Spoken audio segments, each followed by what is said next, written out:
ญาติโยมทั้งหลายที่ให้กำลังใจได้มาร่วมสดับรับฟังส่งเสริมให้มีการแสดงหรือว่าเผยแผ่ธรรมะในรายการนี้ซึ่งทางวัดพระธาตุศรีจอมทองโดยพระเดชพระคุณหลวงปู่เจ้าคุณพระพรหมมงคลได้แนะนำพร่ำสอนให้กับพระภิกษุสามเณรตลอดถึงญาติโยมผู้ไปประพฤติปฏิบัติธรรมเสมอว่าพระสัมมาสัมพุทธเจ้าได้ตรัสกับภิกษุทั้งหลายว่าหันททานิภิกขโวแล้วก็มายาธรรมโมจะวินโยจะเทสิโตปัญญโตโสมมัจเจเยนะสถาว่าเอาเถิดภิกษุทั้งหลายพวกเธอทั้งหลายบอกว่าพระธรรมใดวินัยใดก็ดีที่เราตถาคตได้เทศนาไว้แล้วบัญญัติไว้แล้วแล้วก็จักเป็นศาสดาของเธอทั้งหลายพวกเธอทั้งหลายจงอย่าประมาทอัปปมาเทนะสัมปาเทถะพระธรรมเทศนากันสุดท้ายของพระสัมมาสัมพุทธเจ้าก็รวมอยู่ในความไม่ประมาทได้ตรัสเน้นถึงความไม่ประมาทพระเดชพระคุณหลวงปู่พระพรหมมงคลหรือหลวงปู่ทองในวันพระส่งท้ายวันพระแล้วก็รุ่งเช้ามาญาติโยม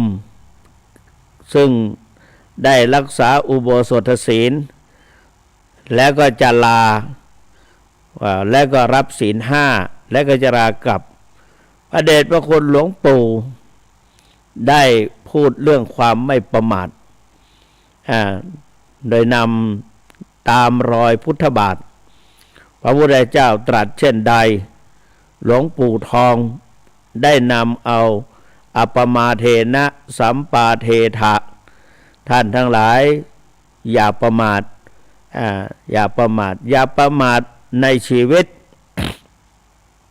แล้วปู่บอกว่าสิ่งที่เราไม่รู้และไม่เห็นแล้วก็จะต้องรู้จะต้องเห็นที่เราไม่พบไม่เจอก็จะได้พบได้เจอนั่นก็คือเราจะเจ็บไข้ได้ป่วยเมื่อไหร่จะเจ็บไข้ได้ป่วยด้วยโรคอะไรเราจะตายเมื่อไหร่แล้วก็ที่นอนทอดทิ้งร่างกายเลยถามท่านเดชพระคุณปูเสกุสุวรรณเรียกทีเดียวว่าปูท่านเจ้าคณะภาคชมปู่ไม่ปวดปวดเหมือนกันแล้วไม่อยากจะลุกไปนั่นอยากเหมือนกันแต่ว่าเสียดายเวลาเพราะว่าถ้าลุกไปแล้วก็สภาวะธรรมก็จะไปเห็นโน่นเห็นนี่ไปผสมนั่นและนั่งอยู่ตรงนี้ได้เห็นอะไรก็ได้กำหนดเห็นกายเวทนาจิตธรรมได้กำหนดเห็นกายเวทนาจิตธรรมปวดการเวทนาต่างๆปวดนั้นก็เอามาเป็นอารมณ์ของวิปัสสนาท่านสอนอย่างนั้นแม้ว่าการเดินการอะไรต่างๆก็ล้วนอยู่ในสติปัฏฐาน4คือกายเวทนาจิตธรรมเพราะนั้นท่านก็ถามว่าเรานั่งกำหนดพองหนอยุบหนอพองหนอยุบหนอในขันธ์5เนี่ยมีพองหนอยุบหนอถ้ามีคนถามว่าขันธ์พองหนอยุบหนอมีอยู่ในขันธ์5นี้ได้อย่างไรจะตอบว่าอย่างไรบ้างให้เจ้าคุณท่านมหาก็ลองพิจารณาถ้าเรากำหนดรู้กำหนดพองหนอยุบหนอตลอดเราก็จะรู้ว่าขันธ์5นั้นเพื่อพองหนอยุบหนอก็จะมีอยู่ในขันธ์5นี้ได้อย่างไรแม้แต่การกำหนดจะเดินจงกรมก็ดี เดินก็ดีนั่งก็ดีนอนก็ดีก็อยู่ในวิปัสสนาแนวสติปัฏฐานสี่เป็นเรียกว่าอยู่ในศีลสมาธิปัญญาศีลสมาธิปัญญาเพียงนิดเดียวเท่านั้นแหละนิดเดียวอันนี้พูดถึงเรื่องศีลสมาธิปัญญาเมื่อกี้พูดถึงเรื่องพองหนอยุบหนอในขันธ์ห้าเดี๋ยวโยมจะสับสนว่าท่านเจ้าคุณยังทำไมพูดไปพูดมานะก็เอาพองหนอยุบหนอก่อนก็แล้วกันพองหนอยุบหนอเนี่ยมีอยู่ในขันธ์ห้าได้อย่างไรนะขันธ์ห้ามีอะไรบ้างคือรูปเวทนาสัญญาสังขารวิญญาณรูปเวทนาสัญญาสังขารวิญญาณนะทีนี้พอกำหนดพองหนอยุบหนอเนี่ยจะไม่อยู่ในรูปในเวทนาในสัญญาสังขารและวิญญาณได้อย่างไรนะหลวงปู่ก็เคยพูดว่าและขณะที่ท้องพองท้องยุบก็เป็นรูปประขันท้องนั้นเป็นรูปจับได้คำได้อันนี้เป็นรูปประขันนะเป็นรูปพองท้องพองขึ้นยุบอันนี้พูดถึงเป็นขันธ์ห้านะในขณะที่หลวงปู่นั่งกำหนดพองหนอยุบหนอเห็นความเกิดดับของรูปนามอยู่ตลอดเวลาบางคนก็บอกว่าท่านเจ้าคุณมันเป็นหายใจซะหมดเลยพองยุบไม่เห็นบางทีก็แน่นอึดอัดพอดีเจ้าคุณภาวนาธรรมาภิรัตน์วัดลำเปิงตะปูทารามท่านเป็นศิษย์เอกของหลวงปู่รับภาระธุระเป็นเจ้าสำนักวิปัสสนาวัดลำเปิงตะปูทารามอันสอนวิปัสสนากรรมฐานมาโดยตลอดท่านก็บอกว่ากำหนดนั่งก่อน ว่ากำหนดเห็นนั่งหนอนั่งหนอนั่งหนอพับเดียวเท่านั้นแหละท้องมันก็จะพองขึ้นหรือยุบลงเราก็รีบกำหนดเหมือนกับเราท่านก็พูดว่าเหมือนกับเราเฝ้าแมงมันหรือดักจับอะไรสัตว์อะไรพอเห็นมันออกมาก็กำหนดทันทีจับทันทีท้องกับพองขึ้นก็กำหนดว่าพองหนอ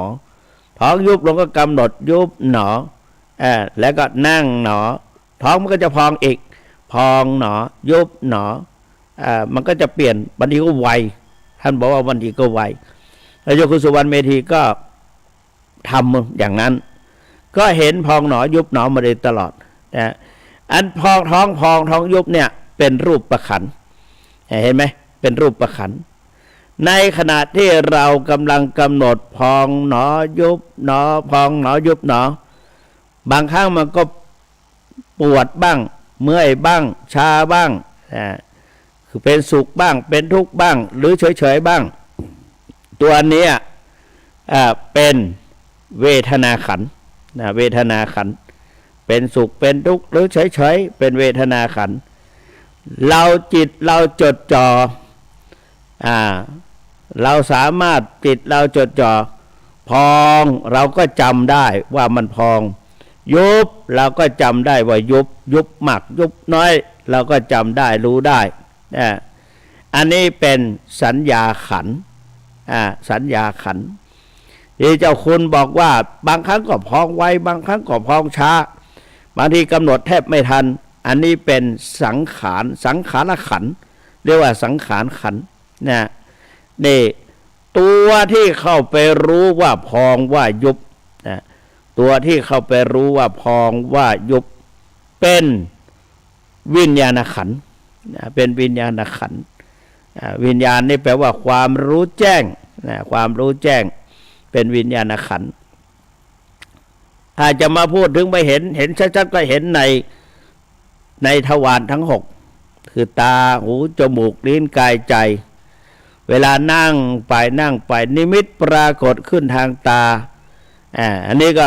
เห็นชัดก็เป็นวิญญาณจักขุวิญญาณได้ยินชัดก็เป็นโสตวิญญาณ ได้กลิ่นมาแตะจมูกเป็นกลิ่นโน่นกลิ่นนี่ก็เป็นฆานวิญญาณแต่แล้วก็กำหนดนะรสเกิดขึ้นกับลิ้นของเราได้สัมผัสกับรสต่างๆก็เป็นชิวหาวิญญาณขณะที่กำหนดไปกำหนดมาคันโน่นคันนี่คล้ายๆมดไต่ไรตอมบนใบหน้าบนตาอย่างงี้เบิกทีก็อย่างเงี้ยเรียกว่าฆานวิญญาณรสเกิดกับขึ้นเรียกว่ากายวิญญาณทางกายจิตใจรับรู้อารมณ์ชอบใจบ้างไม่ชอบใจบ้างไม่พอใจบ้างอันนี้เป็นมโนวิญญาณข้อสำคัญก็คือนี่แหละเพียงแต่ท้องพองท้องยุบก็สามารถทำให้เห็นขันธ์ห้าจึงมีผู้ถามว่าพองหนอยุบหนอมีอยู่ขันธ์ห้าในขันธ์ห้าได้อย่างไรดังนั้นพองหนอยุบหนอหรือพองยุบพองก็ดียุบก็ดีจึงมีอยู่ในขันธ์ห้าด้วยอาการอย่างนี้ทีนี้ในขณะที่เราทำไปนั้นศีลสมาธิปัญญาก็เกิดขึ้นกับเราพระพุทธเจ้าสอนให้ภิกษุทั้งหลายได้มาศึกษาถึงไตรสิกขาได้แก่ศีลสมาธิปัญญาเดชพระคุณหลวงปู่ได้บอกว่าการที่เราจิตคอยประคับประคองกับการยกเท้าขึ้นก็ดีขวายกขึ้นย่างเท้าเคลื่อนไปหนอเหยียบลงในขณะแต่ละอิริยาบถศีลสมาธิปัญญาก็เกิดขึ้นสิกขาแล้วก็จิตที่แนบแน่นอยู่กับการยกไม่จิตไม่หลุดไปไหนก็แนบแน่นอยู่อันนี้เป็นตัวจิตสิกขาก็คือสมาธิศีลสมาธิจิตสิกขาและตัวที่รับรู้อาการยกขึ้นเคลื่อนไปและเหยียบลงอันนั้นเป็นตัวปัญญาเพราะนั้นไตรสิกขาศีลสมาธิปัญญาเกิดขึ้นอยู่ตลอดญาติโยมทั้งหลายไตรสิกขาคือศีลสมาธิปัญญาโยมก็พยายามนี่เขาถามว่าระหว่างการประพฤติปฏิบัติวิปัสสนากรรมฐานท่านเป็นนักบวชท่านเป็นพระกับโยมมันต่างกันนะแต่ถามว่าใครจะได้อานิสงส์มากกว่ากันอะไรจะปฏิบัติได้ดีกว่ากันนี่ไม่ขึ้นอยู่กับเพศไม่ขึ้นอยู่กับว่าจะเป็นพระภิกษุสงฆ์องค์สามเณรไม่ขึ้นอยู่กับว่าใครเป็นใครขอให้จิตใจของเราในขณะนั้นในขณะที่กำหนดนั้นบางทีเป็นพระไม่ได้ก็มีโยม มีโยมคนหนึ่งโยมอุบาสิกาปฏิบัติได้จนเรียกว่าเข้าถึงปรจิตวิชนานังรู้ความคิดของคนอื่นก็มีภิกษุรูปนั้นภิกษุรูปหนึ่งไปบิณฑบาตก็ก่อนที่จะไปเราน่าจะได้วันนี้น่าจะได้อันนั้นอันนี้นะเงี้ยรู้สึกว่าอยากจะรับประทานอยากจะฉันนั่นฉันนี่โยมอยู่ที่บ้านรู้พระคุณเจ้าของเรากำลังอยากจะกินนั้นอยากจะกินนี่อยากจะฉันนั้นฉันนี่โยมก็หามาพระก็แปลกใจโยมบังเอิญมั้งนะโยมปฏิบัติจนได้ถึงปรจิตวิชนานังรู้วาระจิตของบุคคลอื่นเรียกว่าได้อภิญญา6อภิญญา6ก็คือ1อิทธิวิธีแสดงฤทธิ์ได้2ทิพโสตะหูทิพ3ทิพจักขุตาทิพ4ปุเพนิวาสานุสติญาณ ระลึกชาติได้ห้าปราจิตวิชานังรู้ความคิดของบุคคลอื่นหรือการกำหนดจตุปปัฏฐญาณจุตุปปัฏฐญาณรู้การเกิดการดับของสรรพสิ่งทั้งหลายแล้วก็อาสวัคยายานโยมก็รู้นั่งได้พระยังไม่รู้โยมรู้แล้วก็หลายๆอย่างที่โยมสามารถรู้กว่าพระรู้ระลึกได้เป็นผู้ประพฤติปฏิบัติขออย่างเดียวตั้งใจจริงนะหลวงปู่ทองว่าหนึ่งกำหนดปัจจุบันให้ได้สองกำหนดต่อเนื่องสามกำหนดให้ได้องค์คุณสามสี่ปรับอินทรีย์ภละให้เสมอกันจิตปรับอินทรีย์ภละให้เสมอกันข้อสำคัญกำหนดปัจจุบันถ้าจะพูดให้สัมผัสก็เดินกำหนดเท้านั่งกำหนดท้องจ้องดูอาการเคลื่อนไหวใจกำหนดสภาวะธรรมที่เกิดขึ้นนี่เพราะนั้นเราท่านทั้งหลายหลวงปู่บอกว่าอย่าประมาทแล้วก็หลวงปู่ก็นั่งกำหนดขณะที่คนอื่นรูปอื่นกำลังสนทนาอะไรต่างๆหลวงปู่ก็ฟังด้วยความเคารพในการที่พระสงฆ์ไปบรรยายรูปนั้นรูปนี้บรรยายท่านก็ฟังในสมัยก่อนการฟังธรรมะได้ยินหนอง่ายๆมีท่าน ภิกษุรูปหนึ่งชื่อว่ามีพราหมณ์คนหนึ่งชื่อว่าพาหิยะทารุจิยะพาหิยะทารุจิยะพราหมณ์ก็มุ่งมั่นเพื่อจะมาพบกับพระสัมมาสัมพุทธเจ้าตั้งใจมามีศรัทธาแรงกล้ามากๆในพระสัมมาสัมพุทธเจ้าอดหลับอดนอนเดินทางไกลมาข้ามภูเขาเขาเรียกว่าข้ามดอยลอยห้วยขึ้นเขาลงห้วยมาพอมาพบกับพระพุทธเจ้าก็จะเสด็จออกไปบิณฑบาต พราหมณ์คนนี้ก็เข้าไปไหว้ท่านพาหิยะทารุจิยะ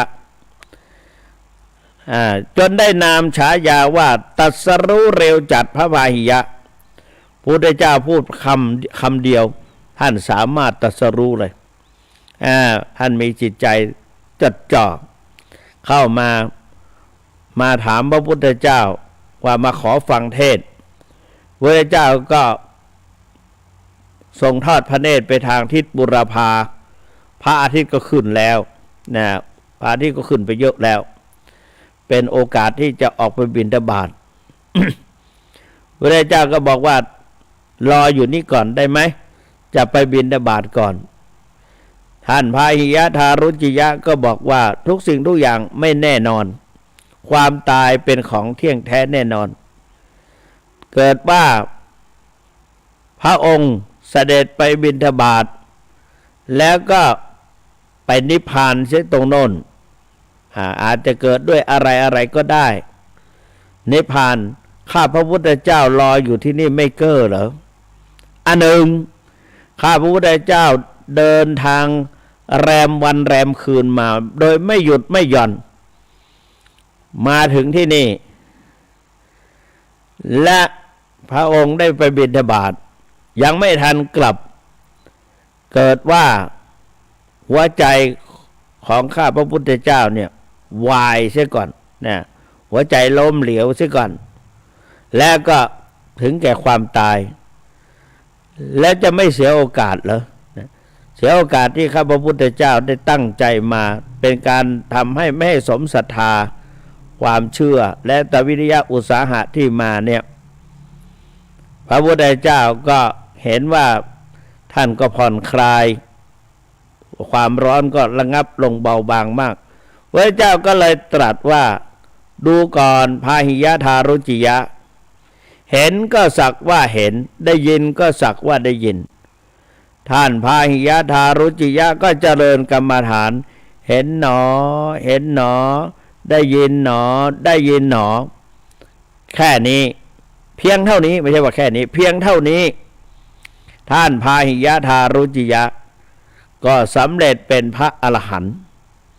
จึงทูลขอบรรพชาอุปสมบทพระเจ้าก็ตรัสว่าพาหิยะเธอจงไปหาผ้าไตรมาก่อนหรืออัฐบริขารมาก่อนเถอะเธอจงไปหาผ้ามาก่อนเถอะแต่ว่าพอท่านออกจากพระพุทธเจ้าแยกจากพระพุทธเจ้าไปพ้นสายตาก็เรียกว่าพ้นครองแห่งจักษุของพระสัมมาสัมพุทธเจ้าเวรก็ตามมาทันทีเพราะอดีตชาติท่านไปได้ไปร่วมกับพี่น้องร่วมกัน4 คนมั้งนะ4 คนหรือ7 คนก็4 คนนะก็ไปฆ่าหญิงคนหนึ่งไปชิงทรัพย์เขาด้วยปล้นเสื้อปล้นผ้าเครื่องประดับเขาแล้วก็ฆ่าเขาตายฆ่าเจ้าของทรัพย์ตายผู้หญิงคนนั้นโกรธอาฆาตพยาบาทก่อนที่ดวงจิตจะดับได้อาฆาตพยาบาทข้าพเจ้าตายเป็นในชาตินี้ขอให้ในภพต่อไปนะได้ไปเกิดเป็นยักษินีแล้วก็เนรมิตเป็นวัวกระทิงมาขวิดตาย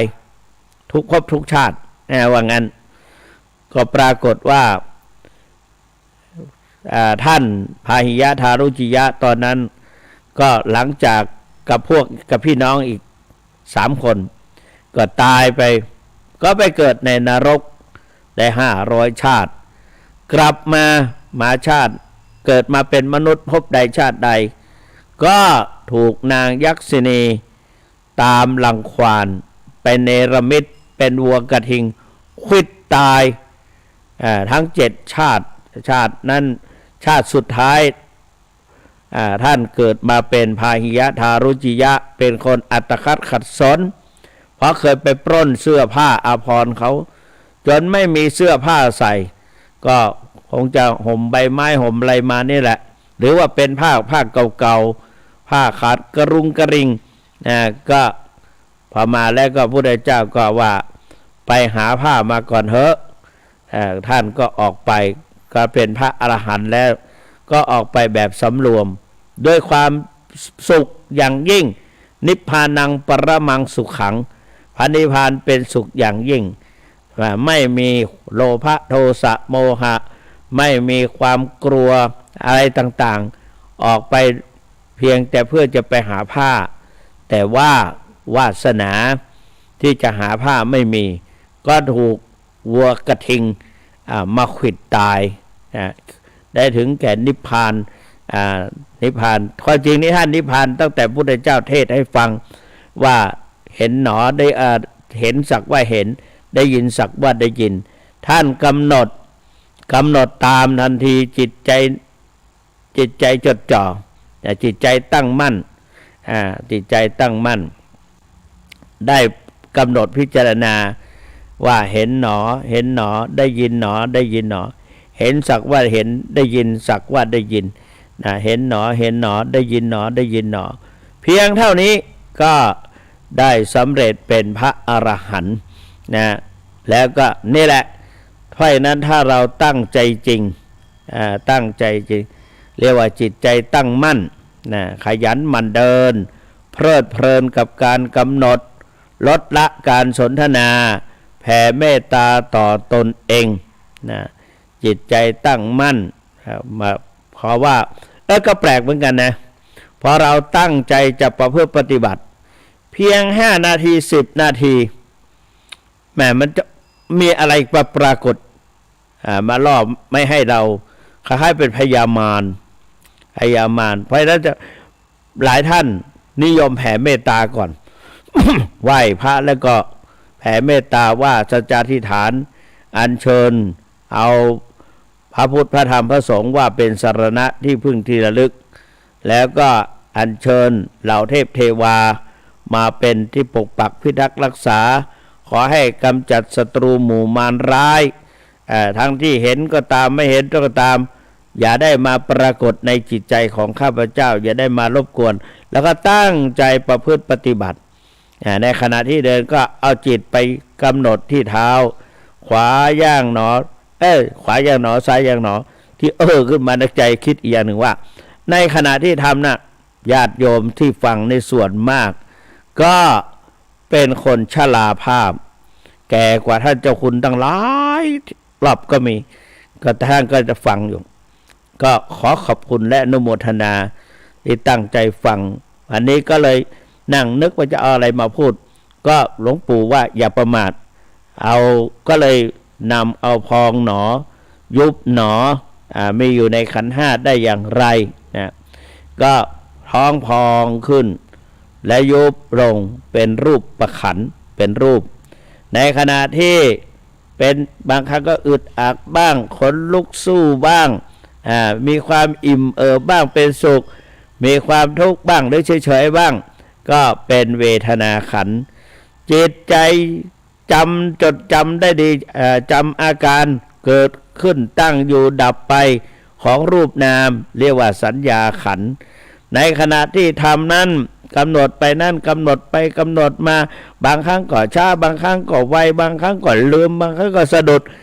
อย่างนี้เป็นสังขารขันธ์สังขารขันธ์เนี่ย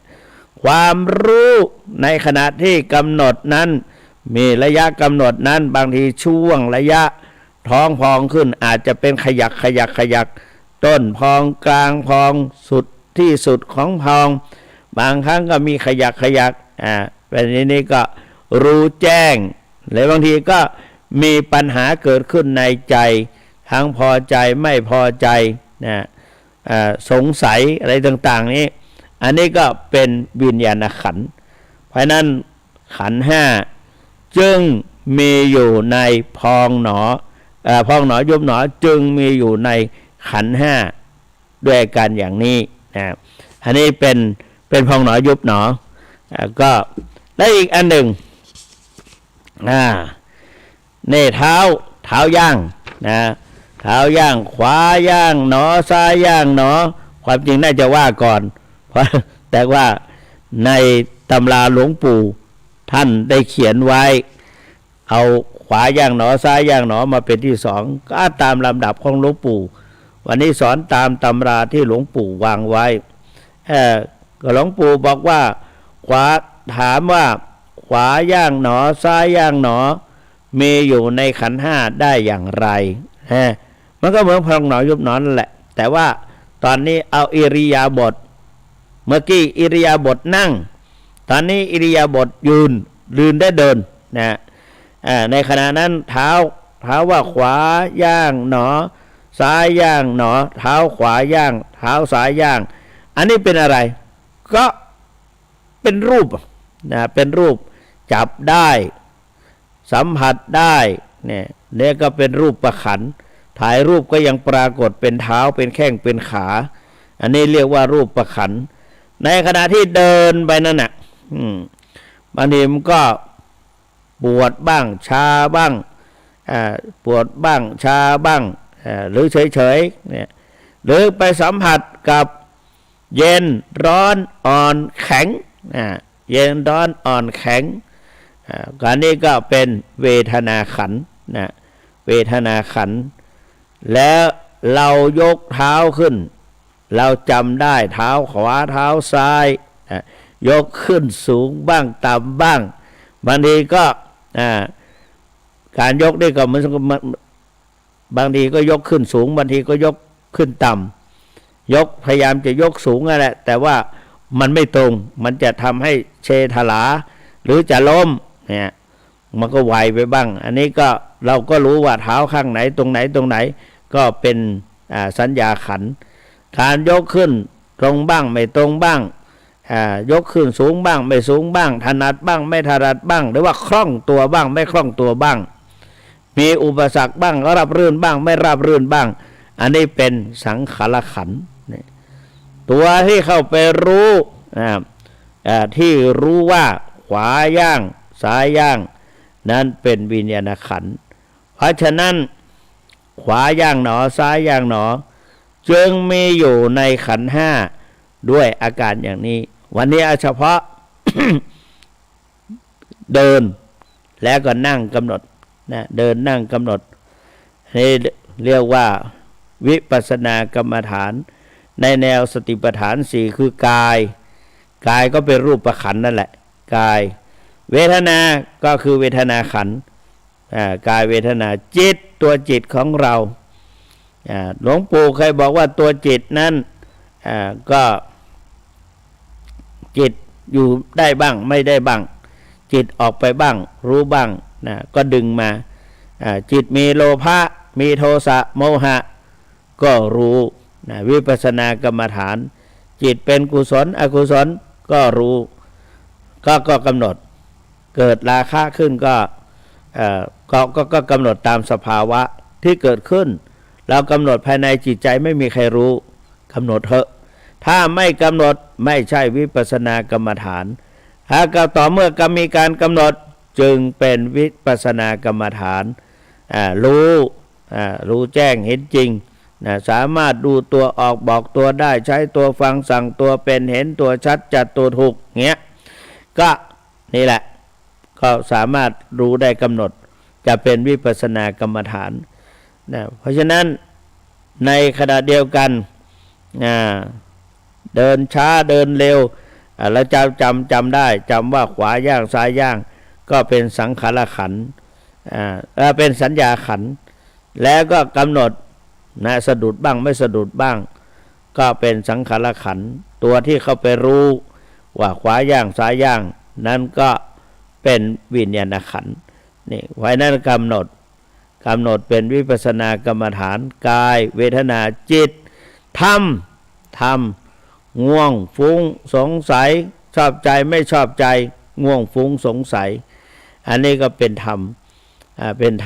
มกายเวทนาจิตธรรมเป็นตัวธรรมะนี่ก็คือเราก็สามารถพิจารณามองเห็นเป็นอนิจจังทุกขังอนัตตาถ้ากำหนดไปก็จะเห็นแบบละเอียดขึ้นไปอีกเห็นว่าร่างกายนี้เป็นไปตามกฎของธรรมชาติในกฎของไตรลักษณ์คือเป็นอนิจจังทุกขังอนัตตาเนี่ยแล้วก็การกำหนดนั้น ขอให้ตั้งใจจริงตั้งใจมีใจตั้งมั่นเพราะว่าท่านสาธุชนทั้งหลายคนเราทั้งหลายทุกวันนี้ชีวิตของเรานั้นท่านบอกว่านักปราชญ์บอกว่าประดุจเปรียบเหมือนไข่ตั้งอยู่บนปลายเข็มท่านประดุจอย่างนั้นเพราะฉะนั้นมีแต่จะแตกจะดับนั่นเพียงแต่นี่แหละเพราะนั้นถ้าเราเอามาเป็นประโยชน์คือไม่ประมาทในการดำเนินชีวิตเพราะนั้นชีวิตเป็นของน้อยการเวลาฆ่ามันไปคือทำให้การเวลาผ่านไปเราจะบอกว่ายังเดี๋ยวก่อนเอาไว้ก่อนทางเหนือบอกว่าเมื่อก่อนบ่อหูด้วงมันกินขิงกว่าจะรู้ขิงพอกินด้วงก็กว่าจะรู้สึกตัวถั่วก็ไม่คนไทยว่าอย่างนั้นคนภาษากลางว่าอย่างนั้นทางเหนืออีกอย่างหนึ่งก็บอกว่ากว่าจะหูคิงน้ำปิงพอแห้ง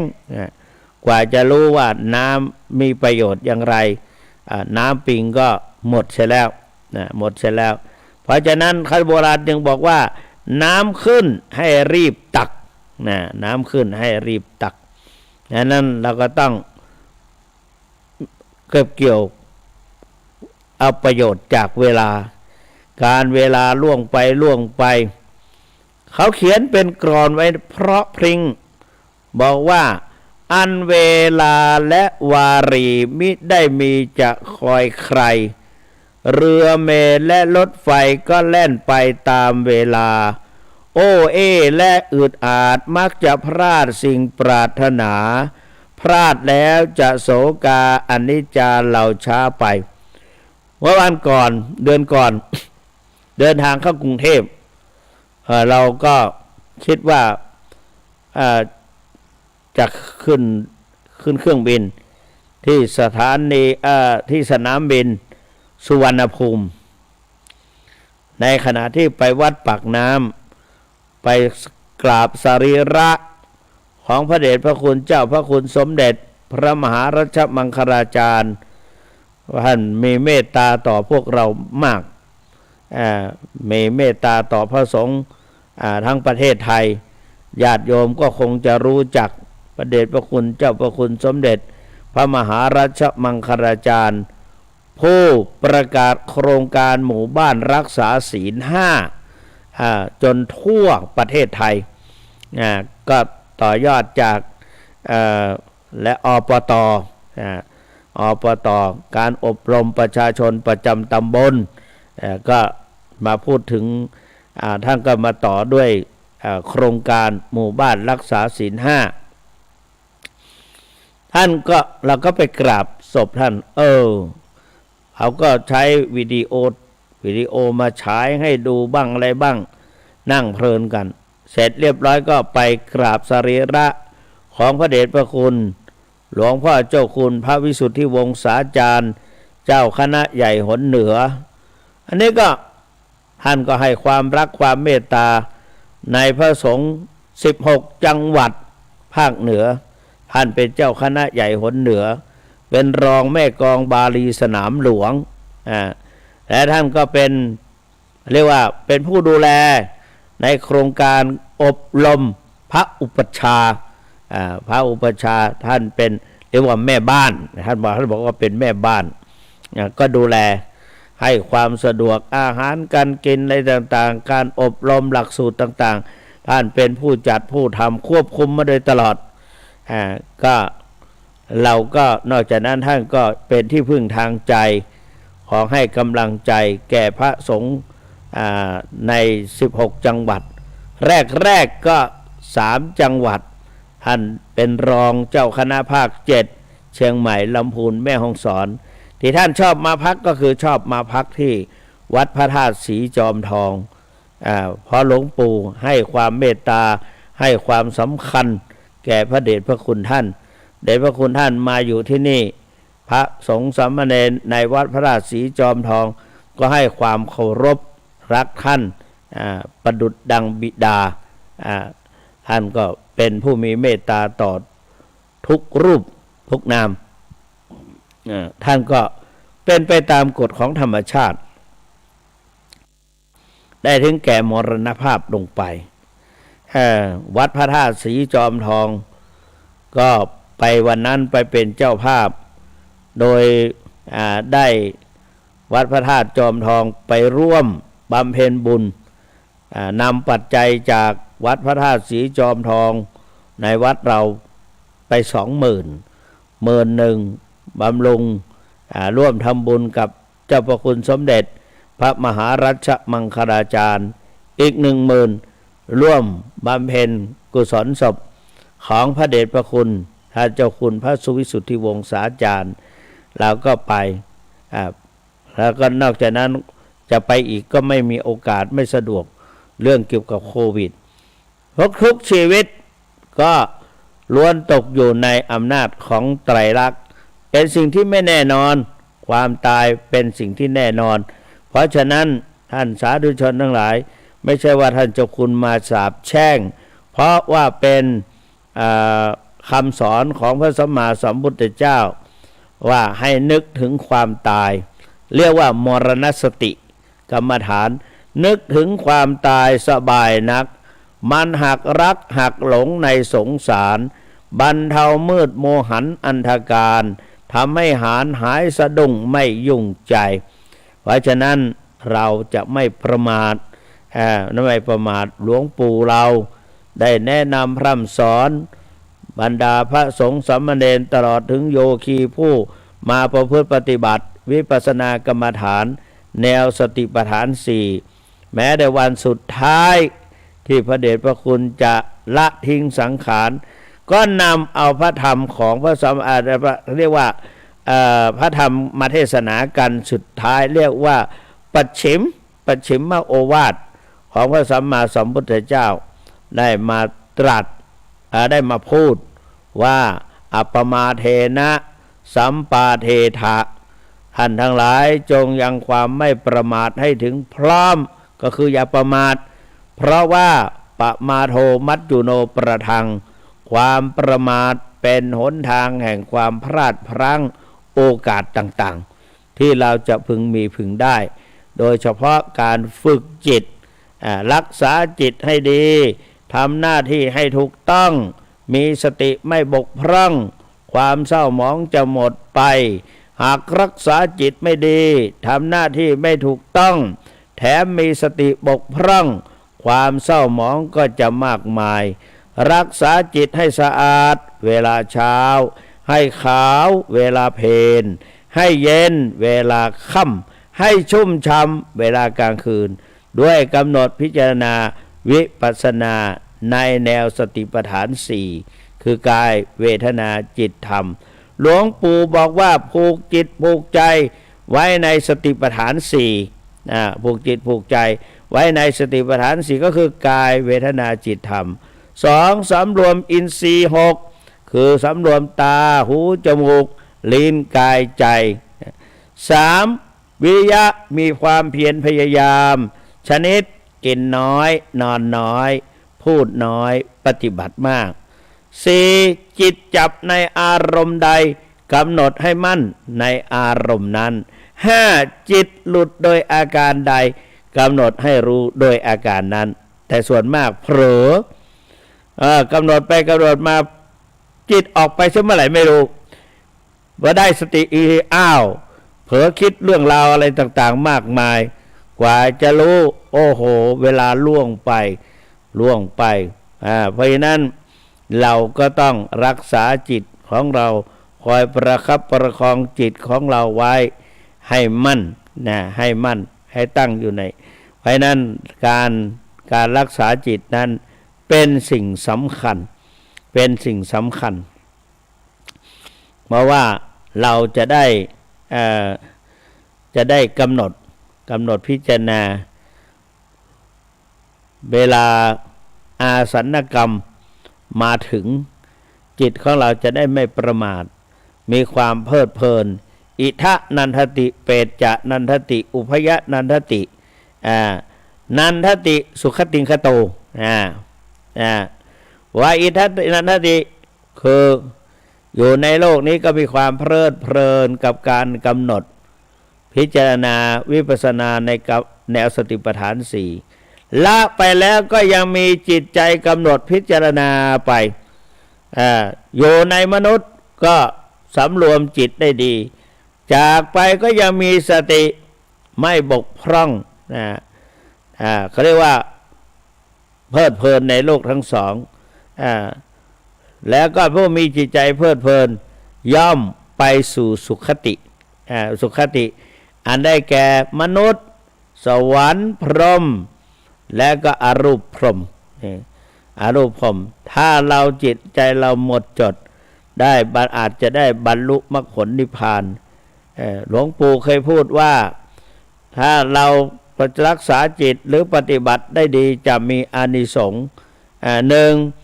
เป็นเขื่อนเป็นกำแพงปิดกั้นไม่ประตูอบายภูมิไม่ต้องไปเกิดในนรกไม่ต้องไปเป็น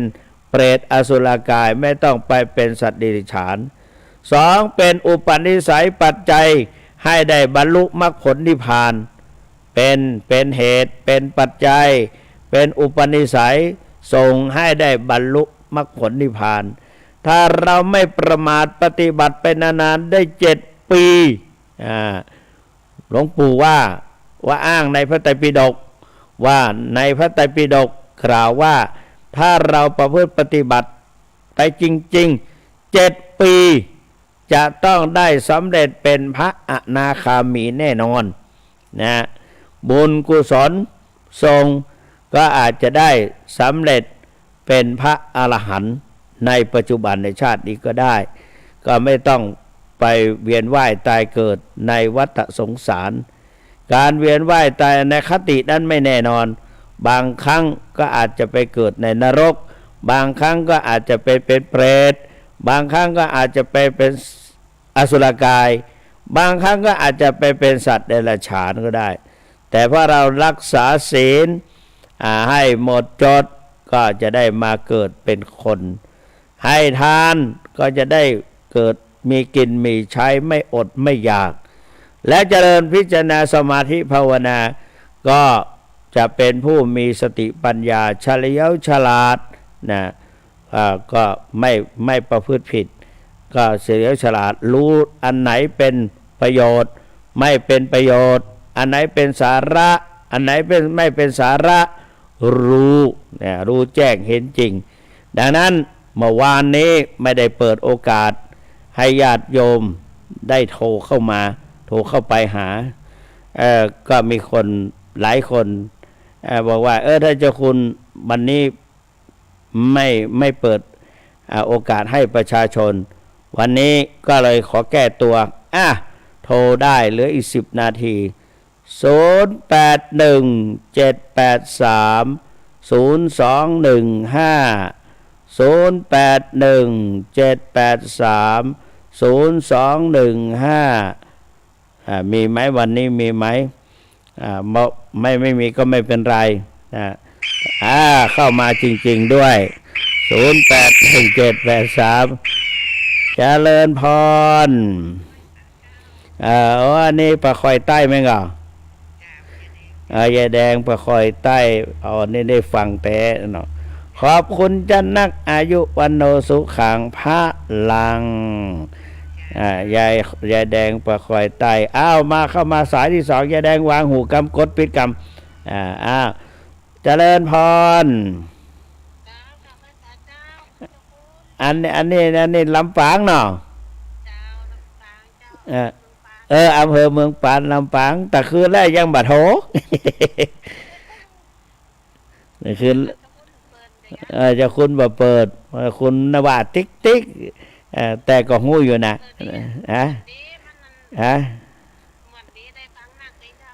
เนาะน่ะดีละนั่นสาธุขอบคุณมาก0817830215กดปิดกรรมวางหัวปางสายแล้วขอบคุณมากนะเจริญพรเข้ามาแถมลายนึงละนะเจริญพรร้องกองข้าวพี่นางนะฟังสาธุอายุวันโนสุขังพระลังเนวันนี้เดี๋ยวเอาไว้โอกาสหน้านะ0817830215พี่นางปิดก่อนนะกดปิดกรรมคนอื่นจะได้เข้ามาวางสายแหละ081783อยู่วางเขาวางเองนะ0817830215หรืออีก8 นาทีนะวันนี้จะพอแล้วว่าจะมีกี่สายนะ0817830215นะไม่มีแล้วบอกสงสัยรับหมดละก้าเนาะเนี่ยวันทีเจ้าคุณบอกเข้ามาแล้วนะเจริญพรลุงตึ้งฝนตกดีกะฝนตกซะเอาฝุ่นละอองซะเอาฝุ่นละอองแล้วก็บานใบไม้ใบหญ้าจะปง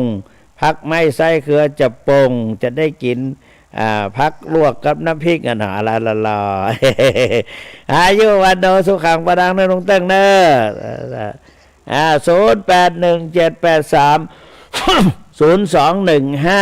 เจริญพรนั่นเข้ามาแล้วเจริญพร655เจริญพร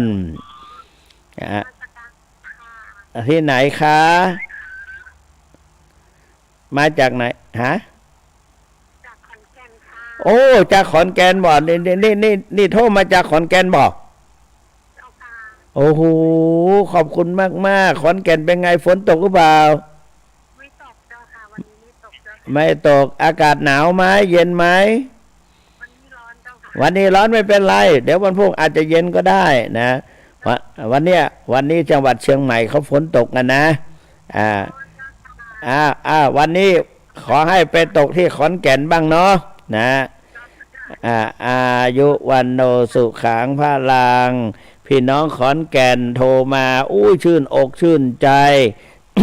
นะถ้าหลายจังหวัดเจริญพรโทรเข้ามาได้โทรเข้าไปได้ถ้าหากว่าพอจะได้ยินกระแสเสียงนี้หากว่ามีโอกาสได้ฟังก็โทรเข้าไปได้ถ้าเจ้าคุณก็ดีใจแล้วก็จะได้นำไปประชาสัมพันธ์ว่ามีคนอาจารย์เกษรหวัดดีเจ้านะมีคนบอกว่าตัวลุงขออู่ย่องตัวล้อไว้เดี๋ยวอาจารย์เกษรเข้ามาก็อู่ย่องให้หน่อยพิจารณาไว้บวกก้าง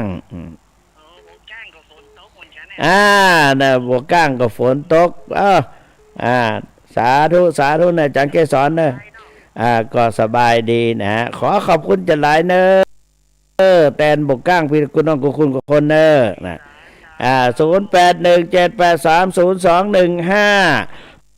เหลือแถม6 นาทีใครที่กด